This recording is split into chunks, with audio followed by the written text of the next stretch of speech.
If your microwave is sparking or the waveguide cover is obviously damaged, you can change it yourself. If you look on our website at kitchenwareonline.com, you can choose by make and model and get a replacement waveguide cover and fit it yourself. What is the waveguide cover? The waveguide cover is a little cover that covers the hole that the microwaves pass into the microwave oven, and is normally on the right hand side of the oven. You'll see if it's obviously damaged because it may have burn marks on. I've got a couple of examples here of old ones that have been burned. It's quite easy to change yourself. If you buy from us, we'll give you some instructions to show you how to do it. I'm just quickly going to run through and show you how easy it is to change the waveguide cover yourself. Firstly, make sure your microwave is unplugged, and just to prevent any damage, if you remove the roller ring and glass tray, put them in a safe place. You can see the waveguide cover is on the inside of the oven. You may be able to get it off with your fingernails or use a small screwdriver just to prise it, or the remains of it,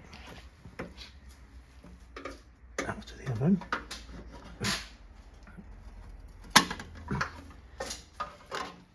Now once you've removed the waveguide cover, you'll see that waveguide, the hole behind. Just make sure that area around it is nice and clean before you fit the new one.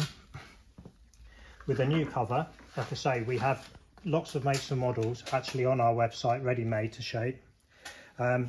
If your model isn't listed, we also sell two sizes of waveguide material that you can cut yourself using the old one perhaps as a template. Again, the little leaflet runs through how to make those and use that. So with the new waveguide cover, this particular one, it tucks in either end. Now waveguide material is very brittle.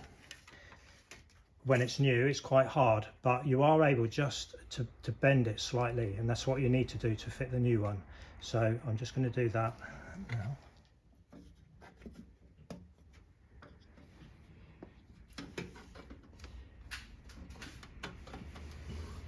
And tuck it in, and there it is, fits flush, just like a new one would. Finally, reassemble the oven